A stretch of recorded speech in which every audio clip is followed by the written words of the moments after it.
एक बार की बात है। महात्मा बुद्ध के शिष्य आनंद कहीं जा रहे थे।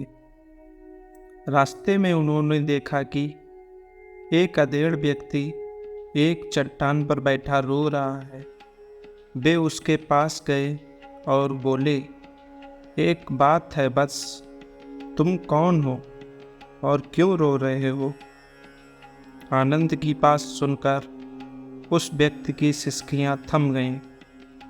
वह अपने आंसू पोंछता हुआ बोला, मैं पास के गांव का रहने वाला एक बदनसीब व्यापारी हूँ। मैं जो भी काम करता हूँ वह बिगड़ जाता है। व्यापार के चक्कर में मैं अपनी पत्नी के कहने गवा दिए। मैंने अपने परिवार को भी धोखा दिया। यहाँ तक कि मेरा घर भी गिरवी पड़ा है। मुझे तो लगता है कि मैं किसी काम का नहीं हूँ। मेरी किस्मत ही खराब है। उसकी बातें सुनकर आनंद बोले, तुमसे किसने कहा कि तुम्हारी किस्मत खराब है? जरा मैं भी तो जानूं कि तुम्हारी किस्मत में क्या खराबी है। वह व्यक्ति बोला, पहले मैं खेती करता था, पर हर साल उसमें घाटा होता था। कभी सूखा पड़ जाता था तो कभी ज़्यादा बारिश के कारण फसल बर्बाद हो जाती। इससे परेशान होकर मैंने व्यापार करने का निश्चय किया। मैंने अपनी पत्नी के गहने बेचकर अपना व्यापार शुरू किया, लेकिन मेरा व्यापार नहीं चला। शुरू में परिवार वालों ने मेरा साथ दिया, लेकिन जैसे जैसे मुझे नुकसान होने लगा, मेरे परिवार वाले भी मुझसे दूर हो गए। मैं यह सब उनके लिए ही कर रहा था, लेकिन अब वे लोग मुझे देखकर नज़रें फेर लेते हैं और मुझे ही मेरे परिवार की दुर्दशा का जिम्मेदार ठहराते हैं। उस व्यक्ति ने एक लंबी सी सांस ली और फिर बोला, मेरा एक मित्र है। उसने भी मेरे साथ अपना व्यापार शुरू किया था। उसका व्यापार अच्छा चल रहा है। जब वह भी मेरे घर आता है तो अपनी सफलता की कहानियाँ सुनाता है। उसकी बातें सुनकर मेरे घर वाले भी कहते हैं कि उसे देख और कुछ सीख। हमें तो लगता है कि तेरे बस का कुछ भी नहीं है। उन लोगों की बातें सुन सुनकर अब तो मुझे भी लगने लगा है कि शायद मेरे बस का कुछ भी नहीं है। अब तो मुझे अपना जीवन ही व्यर्थ लगने लगा है। मेरे मन में ख्याल आता है कि अपना जीवन समाप्त कर लूं। मैं यहाँ आया भी इसी इरादे से था, लेकिन हिम्मत नहीं कर पाया, इसलिए यहाँ एकांत में बैठा विलाप कर रहा था। आनंद बोले, ओह, तो ये बात है। वैसे क्या तुम इसके अलावा कुछ और भी कहना चाहते हो? उनकी बातें सुनकर वह व्यक्ति बोला, एक और मेरा हर काम खराब हो जाता है। दूसरी ओर मेरा मित्र है जो हर समय मुझे नीचा दिखाने का प्रयत्न करता रहता है। मुझे समझ में ही नहीं आता कि मैं क्या करूं। आनंद बोले, क्या तुम अपने मित्र की बातें सुनकर दुखी हो जाते हो? हाँ, मैं उसकी बातें सुनकर स्वयं दुखी हो जाता हूँ, उस व्यक्ति ने जवाब दिया। आनंद ने पूछा, तुम किस बात का दुख होता है? अपने असफल होने का या फिर मित्र के सफल होने का? उनका सवाल सुनकर वह व्यक्ति एक पल के लिए सोच में पड़ गया। फिर वह बोला, अगर सच कहूँ तो मुझे अपने असफल होने का उतना दुख नहीं है जितना कि मित्र के सफल होने का है। अर्थात यदि तुम्हारा मित्र असफल हो जाए तो तुम्हें खुशी होगी? आनंद ने प्रश्न किया। पर व्यक्ति बोला, हाँ, मुझे बहुत खुशी होगी। इसका मतलब है कि तुम्हारी खुशी तुम्हारे मित्र पर निर्भर है। आनंद बोले, अगर वह चाहे तो तुम्हें खुश कर सकता है, और अगर वह चाहे तो तुम्हें दुखी कर सकता है। तुम स्वयं से ना तो खुश हो सकते हो और ना ही दुखी हो सकते हो। अर्थात तुम अपने मित्र के गुलाम हो गए हो, इसलिए तुम्हारा कुछ नहीं हो सकता। ऐसा ना कहे महात्मा, उस व्यक्ति ने हाथ जोड़ दिए। आपकी बातें सुनकर मुझे कुछ आशा बंध रही है। आनंद बोले, जब हम किसी से आशा बांध लेते हैं तो उस पर निर्भर हो जाते हैं। ऐसे में हमारी खुशी और दुख भी उस पर निर्भर होने लगता है।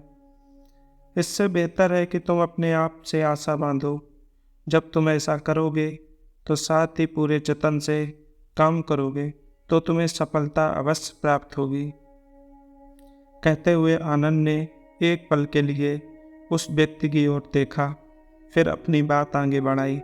तुम्हें लगता है कि तुम्हारा मित्र तुम्हें दुखी करने आता है, और अगर विचार करो तो वह बातें तो सच्ची ही कहता है। वह अपने संघर्ष और अनुभव की बातें बताता है। तुम उन बातों से बहुत कुछ सीख सकते हो। तुम्हें इसके लिए उसका धन्यवाद करना चाहिए कि तुम्हें घर बैठे कुछ अनुभव मिल रहे हैं। तुम उन अनुभवों का लाभ उठाओ, नई शुरुआत करो, कर्म करते जाओ, हार मत मानो। एक दिन तुम्हें सफलता अवश्य मिलेगी। आज तुम जिसे अपना बुरा वक्त या बुरी किस्मत कह रहे हो, एक दिन में वह जरूर बदल जाएगी। इसी के साथ तुम्हारे विचार भी बदल जाएंगे। और देखना, जब तुम्हारा अच्छा वक्त शुरू होगा तब तुम्हारा मित्र भी तुम्हें अपनी सफलताओं की कहानियाँ नहीं सुनाएगा, तब वह अपनी असफलताओं की बातें बताएगा, ताकि तुम उसकी बातें सुनकर भ्रमित हो जाओ, तुम्हारा आत्मविश्वास हिल जाए। लेकिन उस समय भी तुम्हें अपनी बुद्धि का प्रयोग करना होगा।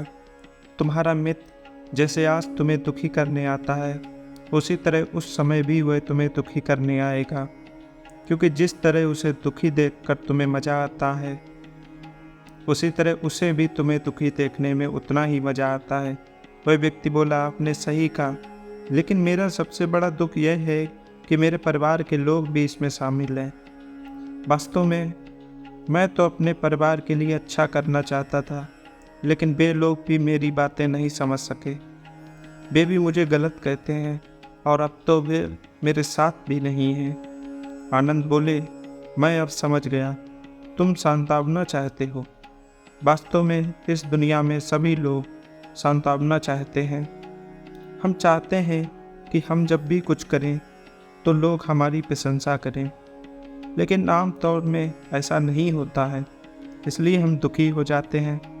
हमें लगता है कि हमारे मित्र, परिवार वाले सब मतलबी हैं, लेकिन तुम अगर किसी को अपना परिवार मानते हो और उसके लिए कुछ भी करना चाहते हो, तो तुम्हें ऐसा क्यों लगता है कि तुम दूसरों के लिए कुछ कर रहे हो?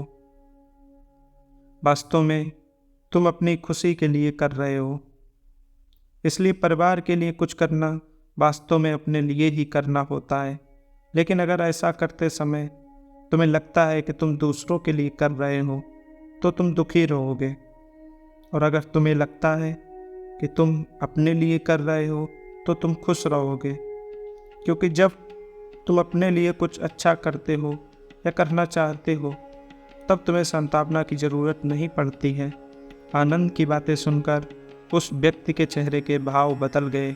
वह बोला, आप सही कह रहे हैं, मैं समझ गया हूँ। अब तक मेरी किस्मत खराब इसलिए थी क्योंकि वह दूसरों के हाथ में थी। अब मैं अपनी किस्मत को अपने हाथ में रखूँगा। मैं फिर से प्रयत्न करूँगा, पूरे मन से काम करूँगा, और जब तक सफलता नहीं मिल जाती चैन से नहीं बैठूँगा। उस व्यक्ति की बात सुनकर आनंद मुस्कुराए और उसे एक छोटी सी टिबिया देते हुए बोले, इस टिबिया को हमेशा अपने पास रखना। इसमें एक ऐसा राज है जो तुम्हें बड़े से बड़े दुख से भी बाहर निकाल लेगा। लेकिन इसे तभी खोलना जब तुम्हारे जीवन में कोई रास्ता ना सुझाई दे और तुम्हें लगे कि सब व्यर्थ है, यह दुनिया व्यर्थ है और यहाँ रहना भी व्यर्थ है। उस व्यक्ति ने आनंद को धन्यवाद दिया और टिबिया को लेकर चला गया। उसने नए उत्साह के साथ फिर से अपना व्यापार प्रारंभ किया। उसका व्यापार चल निकला। अपनी मेहनत और लगन के बल पर वह एक बड़ा व्यापारी बन गया। परिवार वाले भी उसके साथ आ गए। उसका जीवन हंसी खुशी बीतने लगा। अब वह भूतकाल का रोना छोड़ चुका था। वह भविष्य काल की भी चिंता नहीं करता था, बस अपने वर्तमान को संवारने में लगा रहता था। और जो कुछ भी वह करता था वह अपने लिए करता था, अपनों के लिए करता था, इसलिए वह पसंद था। उसके जीवन में कोई दुख नहीं था। लेकिन वक्त हमेशा एक जैसा नहीं रहता है, वह बदलता है। उसके जीवन में भी बदलाव आया। एक दिन उसके राज्य पर पड़ोसी राजा ने चढ़ाई कर दी। उसने इस राज्य पर कब्जा कर लिया। उसके सैनिकों ने चारों ओर लूट मार मचा दी। उन्होंने व्यापारी का सारा धन लूट लिया। उसके घर में आग लगा दी। जान बचाने के लिए उसे अपने परिवार के साथ वहाँ से भागना पड़ा। वह व्यक्ति अपने परिवार के साथ कई दिनों तक इधर उधर भटकता रहा। वह दाने दाने को मोहताज हो गया। उसका बच्चा बीमार हो गया। इलाज के अभाव में वह तड़पने लगा। यह देखकर उसका हृदय बिखर गया। वह कैसे अपने बच्चे का इलाज कराए? उसके पास तो खाने के लिए भी पैसे नहीं थे। ऐसे में उसे एक बार फिर निराशा ने घेर लिया। उसे लगने लगा कि उसका जीवन व्यर्थ है, सारी दुनिया व्यर्थ है, किसी भी बात का कोई मतलब नहीं है। भले ही आप जीवन में कितना भी कुछ कर लो, कितनी भी सफलता हासिल कर लो, पर अंततः ये जीवन समाप्त ही होता है। तो फिर ऐसे में जीवित रहने का क्या फ़ायदा? इससे तो अच्छा है कोई अपना जीवन समाप्त कर ले। लेकिन तभी उसके दिमाग में आनंद की दी हुई डिबिया कौन पड़ी। उसने उत्सुकता के साथ उसे खोला। डिबिया के भीतर एक पर्ची लिखी हुई थी। पर्ची पर कुछ था। उसे पढ़कर उसकी आंखों के आगे छाया निराशा का अंधेरा छट गया। वह मुस्कुरा पड़ा। पर्ची पर लिखा हुआ था, यह समय भी बीत जाएगा। उसने डिबिया को अपनी मुट्ठी में भींच लिया और एक नई शुरुआत के साथ उठ खड़ा हुआ। दोस्तों, अगर आप भी ऐसी परिस्थिति से गुजर रहे हैं तो निराश ना हो। अपने अतीत पर शोक मत करें, ना ही भविष्य की चिंता करें। अपने वर्तमान को जिएं और उसे बेहतर बनाने के लिए सच्चे मन से प्रयत्न करें। यकीन मानिए, जल्दी ही आपकी भी किस्मत बदलेगी।